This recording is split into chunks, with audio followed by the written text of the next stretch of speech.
Ini yang dikehendaki, yang dimaksudkan sini. Berarti bagaimana kita merumuskan fikih secara Islam untuk mempersatukan bangsa kita yang dulu sudah disampaikan oleh pemuda di dalam Sumpah Pemuda. Kita adalah beraneka ragam bangsa, beraneka ragam suku, tapi satu bangsa, bangsa Indonesia, satu bahasa, bahasa Indonesia. Kalau saya katakan satu tanah air, yaitu satu tanah air Indonesia. Kenapa satu tanah air? Kita itu satu bahan. Satu bahan. Tanah air itu maksudnya kita satu bahan. Nah, kok bisa dikatakan satu bahan? Karena bahan kita itu dari air, dari tanah dan air. Tanah, air, angin, dan api. Maka orang tidak bisa hidup tanpa tanah, tanpa air, tanpa api, dan tanpa angin. Karena memang dibuat dari tanah, air, api, dan angin. Udah gak mempan lagi ini. Udah gak mau lagi. Sudah muntah aja. Muntah. Nah, kalau kita berbicara satu tanah air ini sebenarnya panjang sekali. Karena kehidupan kita singkat saja, hidup hal yang maujud itu ada 7 tingkatan. Tingkat yang paling akhir wujud kita itu adalah alamul insan. Alamul insan itu adalah alam yang mensatukan antara jiwa dan raga, antara roh dan jasad. Nah, ini namanya alamul insan. Nah, untuk kita mengetahui bahwa kita satu tanah air, perlu kita untuk merenungkan sebelum kita jadi manusia ini apa. Untuk tingkatan yang ke-6, karena saya katakan 7, ini alamul insan, ini alam yang ke-7, yaitu alamul manusia yang kumpul antara dua komponen, antara jasad dan jiwa, antara roh dan jisim. Sebelum kita jadi jasad dan roh ini, alam yang ke-6 kita itu berupa jisim. Jisim itu apa? Suatu perkara yang wujud yang bisa dibagi, itu namanya jisim. Tidak sama dengan biologi. Jadi jisim dalam hal ini yang dikehendaki, jisim perkara yang bisa dibagi. Kita itu asalnya sebelum manusia itu apa? Jisim. Jisim itu apa? Jisimnya rupa khuliqa mim ma'in dafik, barang yang bisa dibagi rupa ma'in dafik, dan ma'in dafik diproses menjadi alaqah, alaqah menjadi mudghah, sudah mudghah bakal saunal idhama lahma, kemudian baru dikasih roh. Ini dari maujud yang ke-7. Yang ke-6 masih ma'in dafik. Ma'in dafik kemudian kita kembalikan. Yang ke-5 apa? Sebelum kita menjadi ma'in dafik, wujud kita yang nomor 5 adalah dari unsur. Unsur itu sesuatu yang maujud tapi tidak bisa dibagi dan tidak bisa diketahui dengan kasat mata, tapi bisa dilihat dengan mikroskop atau bisa dilihat dengan bisa dilihat dengan laboratorium. Apa? Sebenarnya sperma itu unsur dari tanah, unsur dari air. Kenapa? Karena semuanya itu, sperma itu dari darah. Darah itu apa? Dari jagung, dari gabah, dari terong, dari kangkung, dari tahu dan lain sebagainya, atau dari kedelai. Nah, ini unsur. Makanya kalau kita lihat manusia itu bila dilihat dalam laboratorium itu mengandung unsur itu. Nah, asalnya sperma darah itu adalah dari unsur itu. Setelah ada dari darah, kembali ya darah ini ada unsur apa, ada unsur. Makanya bisa dilihat dengan laboratorium tapi nggak bisa dilihat dengan mata. Ini unsur. Nah, makanya bisa dilihat ketika ada unsur itu seperti kena unsur racun cyanida. Nah, yang sebenarnya kopi cyanida itu bisa diketahui ini mengandung racun, ini mengandung racun, ini bisa diketahui dengan laboratorium tapi tidak bisa diketahui dengan mata. Nah, kita itu sebenarnya ya dari situ Nah, sedangkan terong itu hanya unsur terongnya, bukan terongnya yang kita jadikan. Terong yang dibuat wa marja. Gabahnya juga nanti ampasnya dibuat, yang jadikan unsurnya saja. Nah, ketika kita kembalikan bahwa kita itu adalah dari unsur tanah, yang dari terong, dari sapi, dari terong, dari tewel, dari gabah, aslinya kita itu tidak hanya dengan sama manusia, dengan binatang pun saudara. Anda dengan kerbau itu saudara, dengan kambing saudara. Bagaimana tidak, tewel itu yang kau jadikan, yang jadi manusia, daun tewel jadi kambing. Padi itu buahnya jadi manusia, daunnya, pohonnya jadi kerbau. Loh ini loh. Sama kita dengan kambing, dengan sapi itu satu bahan. Nah, kalau kita nggak perlu percaya lagi, kita lahir baru lahir nggak mau dengan nasi, nggak mau dengan apa-apa, dengan sambal gak doyan, tapi dayanya asi. Asi itu apa?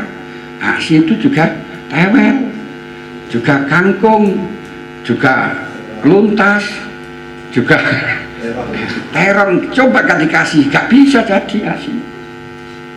Loh, kita kembali dari sini saja kita sudah harus mengakui kita, kambing, ayam, manusia semuanya satu tanah, satu air.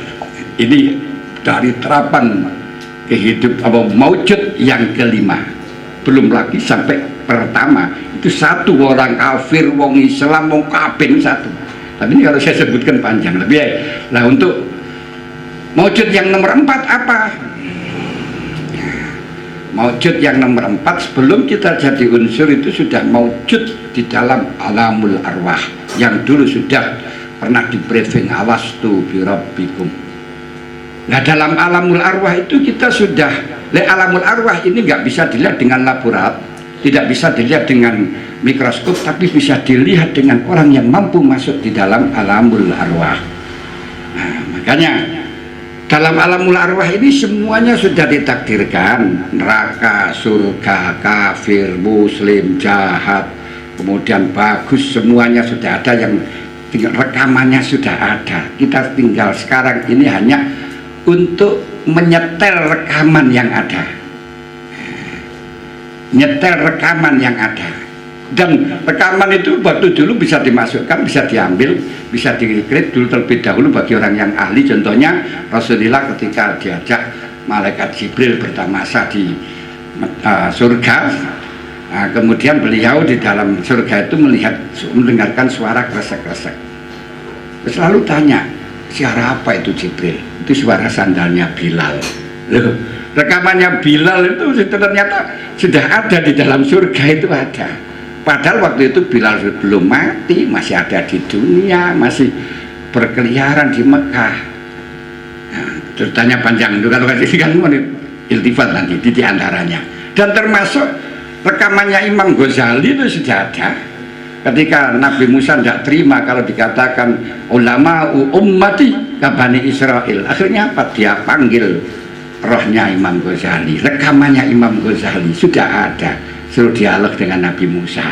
Ketika Nabi Musa bertanya, man anta wa masmuka, ana Muhammad bin Muhammad bin Muhammad bin Hamid al-Ghazali. Man anta suka, ana Muhammad bin Muhammad bin Muhammad bin Muhammad al-Ghazali. Ketika ditanya seperti itu kok dirumpat jawabannya. Lah sama ditanya Allah Ta'ala kok ya ruwet. Wa matil kabiyamini kaya Musa. Mesti kan asoya kan cukup tuh. Tapi ya asoya atawakau alaiha wa ahusu biha ala ghanami wali biha ma'aribu ukhra. Napa dili-dili ngoten ya niki tongkat kula sing damel cecekelan sing bisa digunakan untuk ngiring kambing, yang digunakan untuk nyeteng pelem lan sapanunggalane.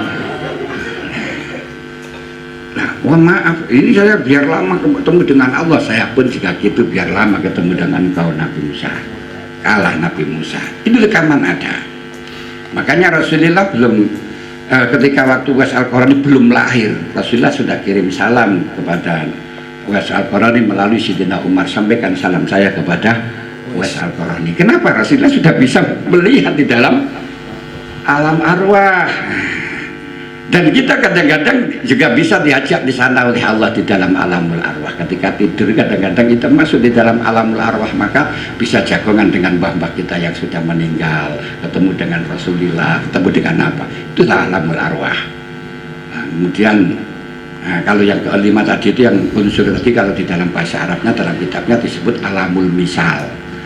Nah, nanti ini saya tutup ini, kalau dari alamul arwah nanti sebelum yang keempat, terus ketiga itu nanti martabat wahidiyah, kedua martabat wahdah, untuk yang terakhir yaitu martabat wujud la ta'ayun. Nah, di situ kita kalau memahami semacam itu semuanya satu. Dia kafir, dia miskin, dia iman, itu sebenarnya tinggal melaksanakan saja. Makanya lau sya'allahu laja'alakum ummatan wahidah. Kalau kita tahu ya Allah menghendaki akan dijadikan satu. Rasulullah saja ditegur oleh Allah Ta'ala, Muhammad, lau sya'allahu la amana man fil ardi kulluhum jami'a afa anta tukrihun nasa hatta yakunu mu'minin. Muhammad, kalau aku menghendaki kabeh iman kabeh. Tapi kalau iman kabeh dunia nggak bisa utuh, nggak bisa sempurna, karena nggak ada dramatis, nggak ada lakon. Nah, dari karenanya bagaimana? Apa anta tukrihun nas, apa kamu akan memaksakan manusia Muhammad hatta yakun mukminin, sehingga mereka mukmin? No, gak bisa kamu memaksakan itu, gak bisa. Loh, ini kok gak terima kalau wong kafir kata dipaksa masuk Islam semuanya, itu loh pikiranmu gimana, kita gimana kita. Ini kalau kita bisa berbicara dalam masalah fikih kebangsaan kita sudah jelas berbeda, jangan disanggap sama, jangan disamakan. Kalau yang sama jangan dibedakan. Ini sudah jelas berbeda, tidak usah kita samakan. Cari kita yang samakan, yaitu satu tanah, satu air. Maka disebut dengan fikih kebangsaan. Nah ini. Nah, kalau sudah kita jelas tidak bisa mempersamakan, ini seperti gini loh, perihal dunia itu. Orang sakit itu tidak akan pernah hengkang di atas bumi. Kalau hengkang di atas bumi, rusak semua kok. Jabal, kalau tidak ada orang sakit, rumah sakit nggak ada. Kalau rumah sakit nggak ada, dokter nganggur, kemudian perawat nganggur, satpami nganggur, kemudian toko-toko, warung-warung di pinggirnya juga prei semuanya nganggur.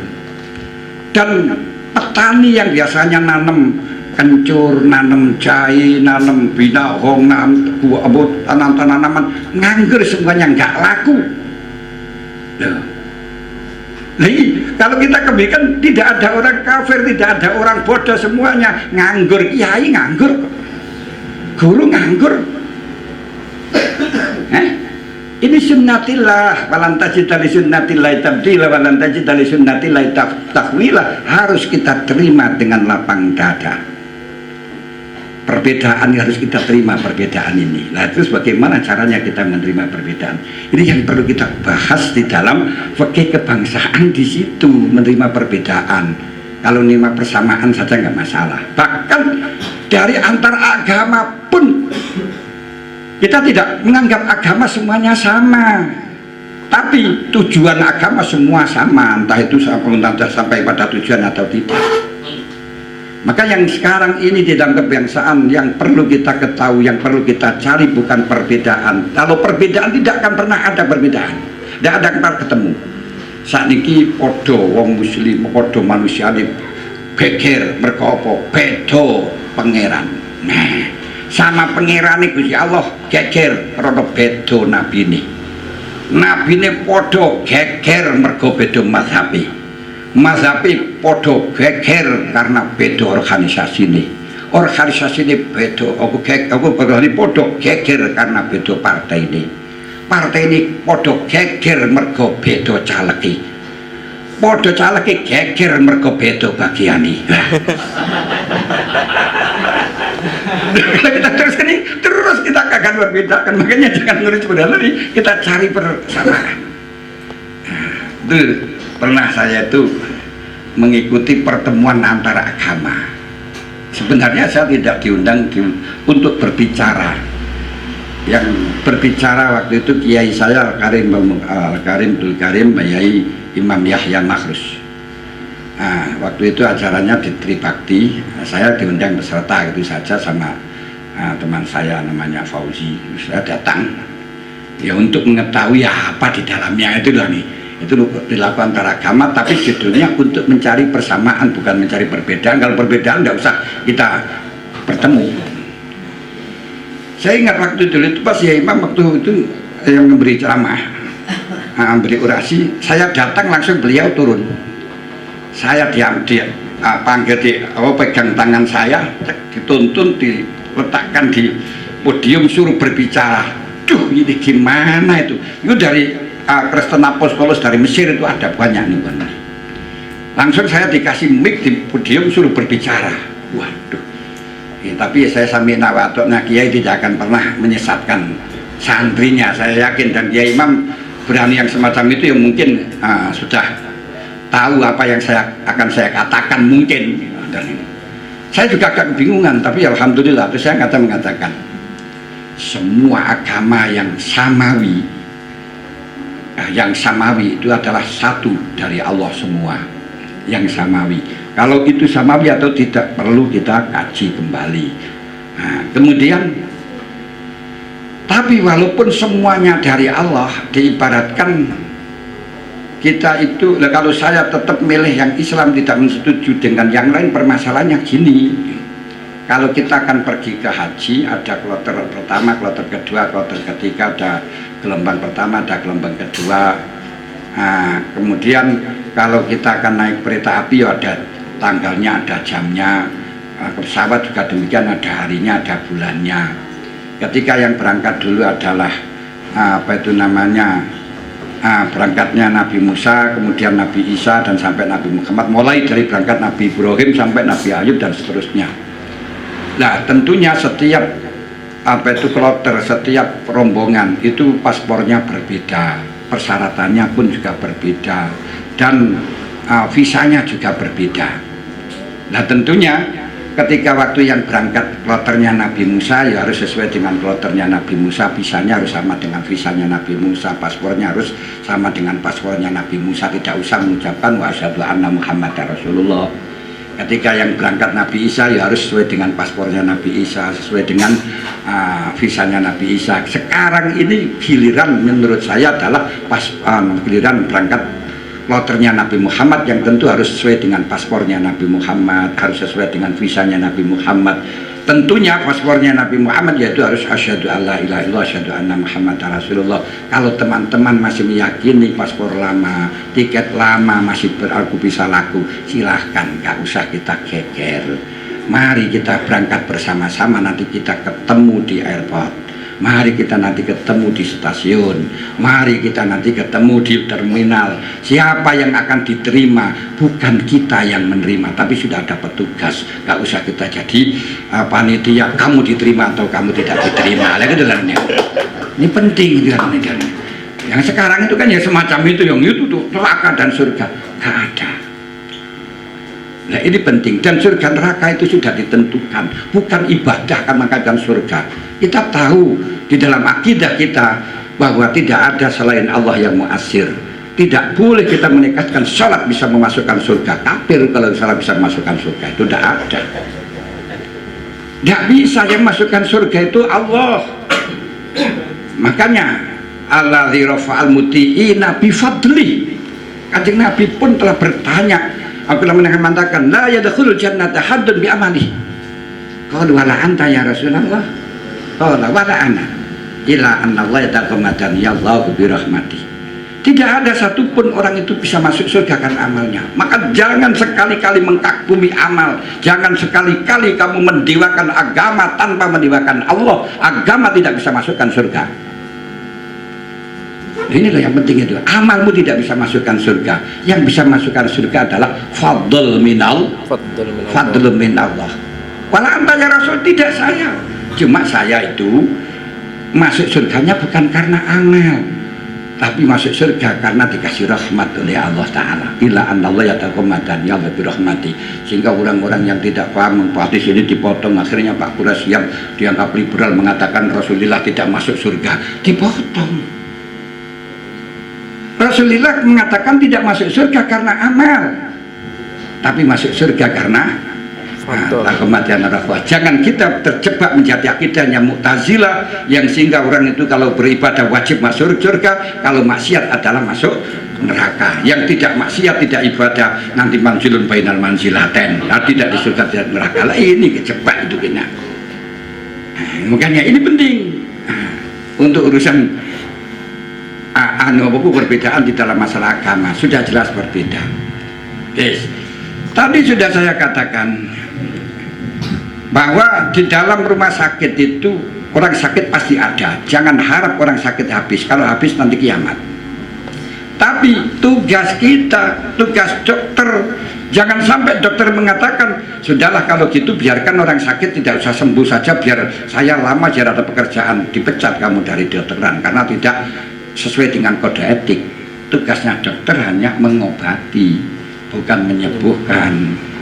Nah, setelah sembuh ada lagi itu adalah sunnatillah untuk meningkatkan menjaga keutuhan dan keteraturan negara. Tanpa keteraturan dunia, tanpa itu dunia tidak akan teratur. Makanya kita hanya wajibannya amar ma'ruf nahi mungkar, bukan dengan memaksakan seseorang.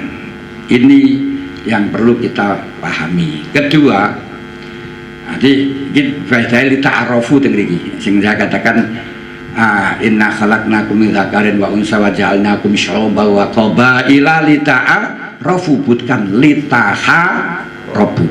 Kedua, Nabi Ibrahim, Allah Ta'ala itu di dalam urusan dunia tidak membedakan antara orang muslim, orang mukmin, orang kafir. Urusan dunia. Dan Nabi Ibrahim cita-cita tidak pernah mendirikan negara Islam. Nabi Ibrahim minta kepada Allah, Rabbi ja'al hadza baladan aminah, bukan baladan muslimah, bukan baladan islamiyah, enggak. Rabbi ja'al hadza baladan aminah, ya Allah jadikan negara ini negara yang aman. Nah, bagaimana caranya aman? Ini warzuq ahlahu minas samarati, dan penduduknya kau berikan rezeki dengan rezeki dari yang berlimpah luas dari buah-buahan. Tapi maaf Allah, man amana billahi wal yaumil akhir, untuk orang yang iman saja, yang pada Allah dan hari akhir, bukan orang kafir. Ini pernah diusulkan oleh Nabi Ibrahim membela orang Islam. Nanti saudara, yang diistimewakan di dunia itu orang mukmin saja ya Allah. Man amana billahi wal yaumil akhir. Apa kata Allah? Apa dituruti? Enggak. Kata Allah bagaimana? Wa man kafara fa umatti'uhu qalila thumma adtarruhu ila azabin nar wa bi'sal masir. Enggak Ibrahim, untuk urusan di dunia, Paman kafara fa umatti'uhu, saya kasih nikmat, saya kasih kekayaan, saya kasih kesenangan, tapi qalila, sebentar. Kata sebentar itu selama di dunia. Makanya jangan sampai kita itu ngeluh, ya saya sudah muslim, sudah berjuang, kok nggak melarat wong kafir, kok sugih. Urusan sugih melarat tidak ada urusan agama. Nabi Ibrahim sudah mengusulkan sebenarnya itu orang iman, tapi jami Allah enggak. Fa umatti'uhu qalila tsumma adtarruhu ila adzabin nari wa bi'sal masir. Maka di sini tidak ada urusan ingin mendirikan negara Islam, enggak, tapi baladan aminah. Nah, untuk mengetahui baladan aminah bagaimana biar negara ini jadi aman, ini tujuan pokoknya kita. Jangan sampai kita bercerai-berai, tapi yang penting aman. Kalau aman, orang Islam aman, orang Islam melakukan ibadah aman, itu berarti sudah disebut dengan Darul Islam. Apa Darul Islam? Nah ini Orang mengatakan Indonesia bukan Darul Islam, bukan Daulah Islam, tapi Darul Islam. Beda antara Daulah Islam dengan Darul Islam. Darul Islam, dar itu tempat. Jadi sebagian tahun, makanya kalau di sini dikatakan di dalam Pondok Pelangi berarti katakan Darus Santri, daerah Kenapa? Karena melihat penduduknya. Nah, nih, kalau penduduknya itu orang-orang kafir baru dikatakan Darul Kufri. Tapi di penduduknya orang Islam Darul Islam. Menurut Abu Hanifah, Darul Islam itu yang penting ambil kata orang Islam melakukan ibadah bebas azan, bebas poso, bebas sholat, bebas, itu sudah disebut dengan Darul Islam. Sekarang Anda di Indonesia apa pernah diintimidasi, didiskriminasikan di dalam ibadah, dilarang sholat, dilarang poso? Nggak ada. Maka di sini sudah dihukumi Darul Islam. Nah, yang Darul Islam identik dengan Darus Salam karena damai. Nama dari lain Darul Islam adalah Darus Salam. Loh, ini loh yang perlu kita malah pahami.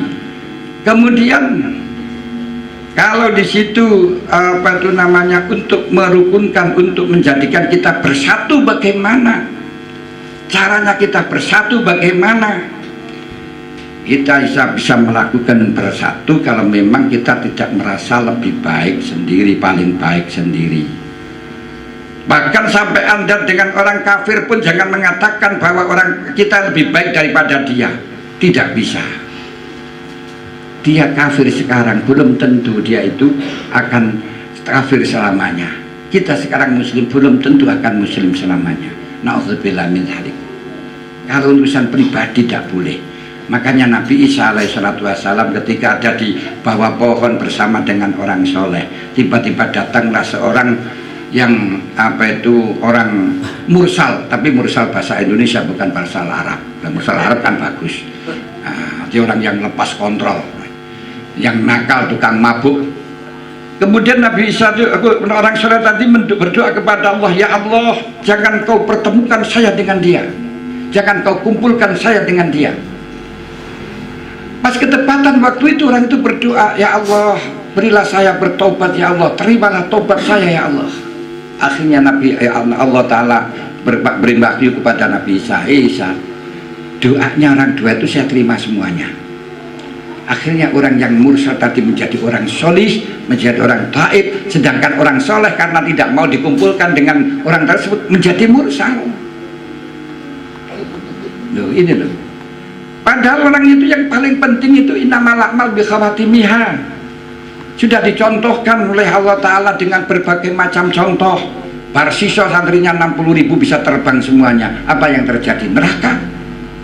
Orang yang sudah terjuluki waliullah, doanya mustajabah, tidak pernah ditolak sama sekali, yaitu Bal'am bin Awrah yang didawukan oleh Allah watlu alaihi naba'alladzi atainahu ayatina fangsalakha minha masaluka masalul kalbin tahmil alayyal has au tatruku yalhas, didukai melet gak dikai melet, yaitu Bal'am.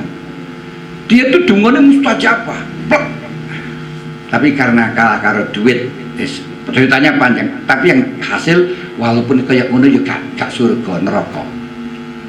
Di hadis Bukhari Muslim ada orang yang tidak pernah berbuat baik sama sekali, sehingga ketika mati dia wasiat kepada anaknya, kalau saya mati nanti mayat saya kamu bakar, setelahnya itu abunya kamu taburkan di laut ketika waktu angin kencang. Loh, kenapa Pak? Saya tidak punya kebaikan sama sekali, kalau ditangkap oleh Allah maka Allah akan memberi siksaan yang luar biasa. Itu dilaksanakan oleh anaknya. Kemudian Allah berfirman kepada bumi, ya ardi jema'i mafi, kumpulkan apa yang ada di dalam dirimu. Itu hadis Bukhari Muslim. Nah kemudian setelahnya itu dikumpulkan, jadi lagi ditanya oleh Allah, maha malaka masonata, gerakan apa yang mengakibatkan kau melakukan semacam itu? Dia mengatakan, min khasyatika ya Rabb, wa fi riwayatin min makhofatika ya Rabb, qad ghafartuka, kamu saya sepuluh. Makanya diimplementasikan oleh orang-orang Hindu, kalau mati itu dibakar, sebelum dibakar belum bisa diterima oleh Allah. Itu sebenarnya ada dasar, tapi salah di dalam mengapahami, gitu aja. Salah itu wajar, gitu aja. Ini loh termasuk ini. Yuk gak bisa ditanggung oleh aku, ternyata dia masuk surga. Dulu orang membunuh orang 100 itu, ya orang yang membunuh 99 kemudian tanah kiai, ternyata kiai yang ditanya radikal. Saya sudah membunuh 99, ya apa sama surga? Sudah 99, gak bisa. Mangkota labu pindan muta amidan fajazau jahannam khalidina fiha abada. Ini sudah 99, neraka kamu.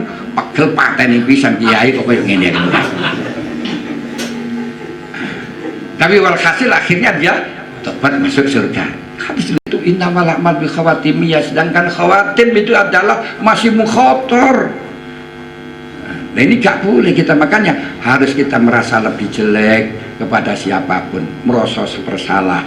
Makanya orang-orang kuno untuk mengimplementasikan agar supaya kita menjadi bersatu, kudu kupat. Wong lek ngaku kupat ngaku lepat, lek ngaku lepat jadi lontong, olone kotong. Lek salone kotong jadi kupat iku, kupat ku dadi siji. Tidak pernah ada yang kececeran. Kalau sampai makan nasi mesti ada yang kececer, 1, 2, 3 ada. Tapi kalau kupat tidak ada yang kececeran sama sekali.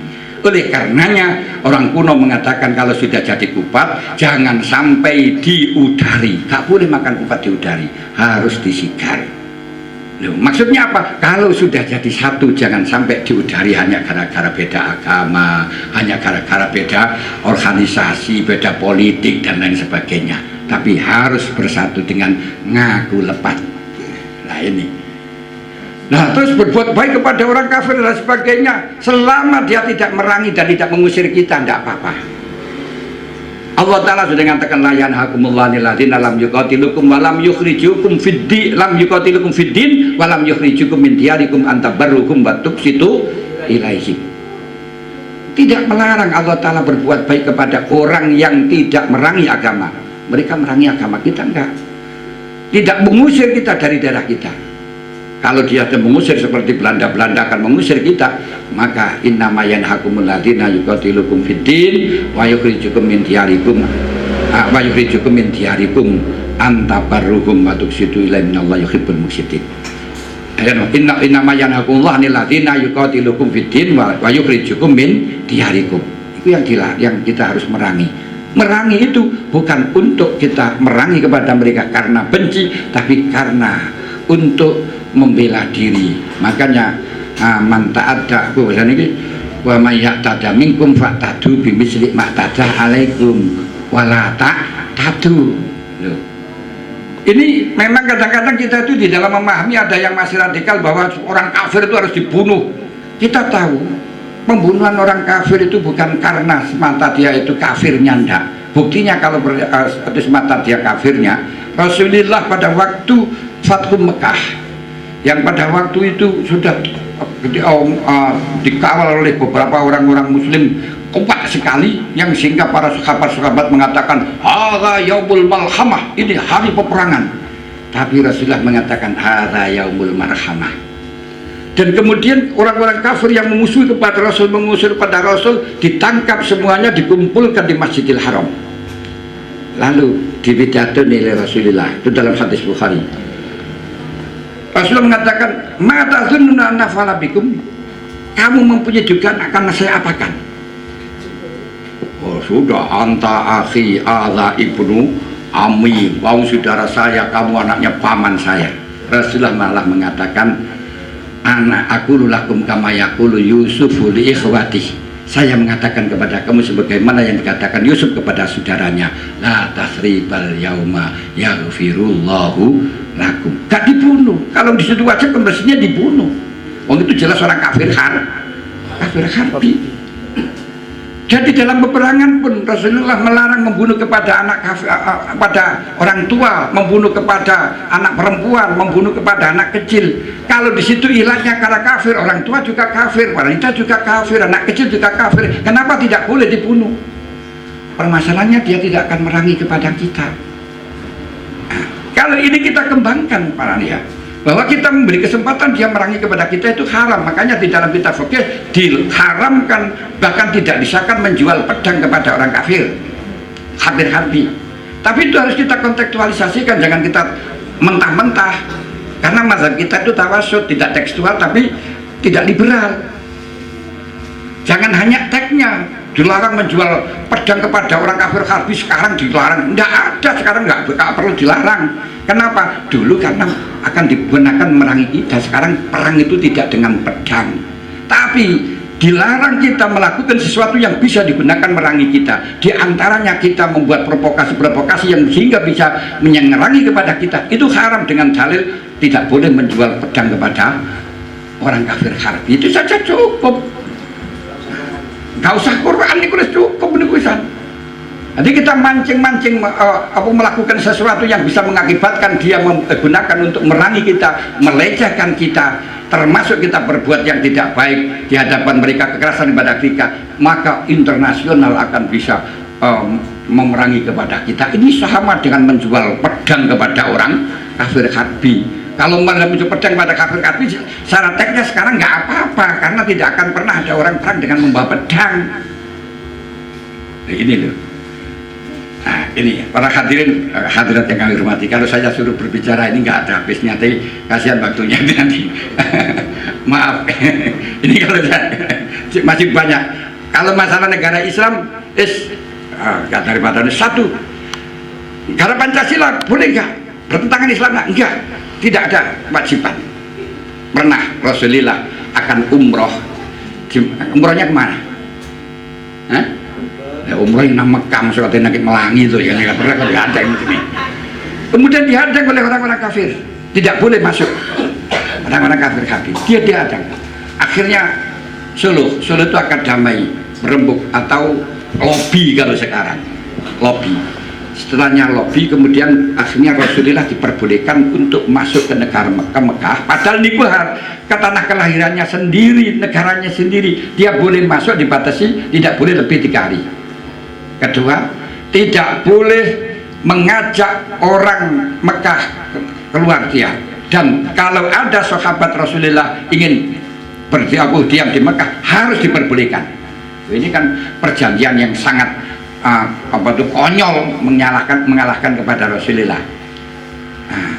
Ketika tidak boleh membawa pedang terunus, berarti harus dikunci pedangi. Apa yang dilakukan Rasul? Menerima perdamaian tersebut. Setelah yang menerima perdamaian tersebut, ditulislah memerintahkan Sayyidina Ali, hadza ma qadahu Rasulullah Muhammad ibnu Abdillah. Ngamuk orang kafir. Orang kafir ngamuk. Kalau saya percaya Muhammad itu Rasulullah, tidak akan saya hadang, tidak akan saya kasih syarat. Salah itu perjanjian. Saya itu gak percaya dengan Muhammad itu Rasulullah. Muhammad langsung mengatakan, ana Rasulullah, ana Muhammad ibnu Abdillah, umhu ya Ali, umhu Muhammad Rasulullah. Nah, hapusin Rasulullah, saya ibnu Abdillah, hapusin Ali. Walaupun toh enggak dia, walaupun dihapus tetap saya Rasulullah. Sayyidina Ali mengatakan, wallahi la amhu abada, anta Muhammad, anta Rasulullah. Saya dikatakan selama-lamanya engkau Rasulullah. Rasulullah akannya berdiri akan menghapus kata-kata Rasulullah. Kemudian karena Rasulullah itu ummiyun la yaktubu wa la yakra'u, akhirnya Sayyidina Ali sendiri yang menghapus nama Rasulullah. Ternyata Rasulullah berani mengorbankan nama Rasulullah, hanya cukup hadza ma qada Muhammad ibnu Abdillah, dalam rangka untuk menjaga kerukunan biar tidak terjadi peperangan pada waktu itu. Loh, dari sini loh gelar kerasulannya dihilangkan, tidak ditulis, tapi kan ya tetap Rasulullah. Makanya di Indonesia walaupun tidak disebut dengan negara Darul Islam, tetap Darul Islam. Gak usah ditonjol-tonjolkan, ya tetap Islam. Orang itu kalau Islam walaupun gak ditulis ya tetap Islam. Malah justru kalau ditulis Muslim itu malah dicurigai. Makanya kalau ada mobil, ada tasbihnya, ada tulisan itu orang anyaran. Sebenarnya kadang, loh kiai kok mobilnya tidak ada tasbihnya. Kalau kiai tidak usah, karena sudah tahu jelas kiai itu ahli wiridan, nggak usah ada tasbih, nggak ada tulisan. Yang ada tulisan itu hal yang tidak asli. Kalau pedang besi, nggak usah diumumkan ini pedang besi. Pedang itu semuanya besi. Baru kalau pedang kayu harus ditulisi pedang kayu jati lah gitu. Kan gitu, ini maksudnya semacam itu kan mestinya kalau kita kembali ke situ. Wah ini kalau saya tadi kan habis waktunya nanti. Ini sudah jam setengah tiga. Mohon maaf nanti saja diperbanyak di dalam dialog. Karena maaf saya itu kalau berbicara biasanya lepas kontrol rusaknya habis. Seperti tadi pagi aja sudah 1 jam lebih seperempat tadi itu kalau nggak disetop yo terus entah ini sekarang tadi berapa nggak tahu. Saya kembalikan, mohon maaf dengan ribuan kemaafan, kita dialog saja biar ganyeng seriusan serius tapi santai. Wallah alam bisawab. Assalamualaikum warahmatullahi wabarakatuh. Waalaikumsalam.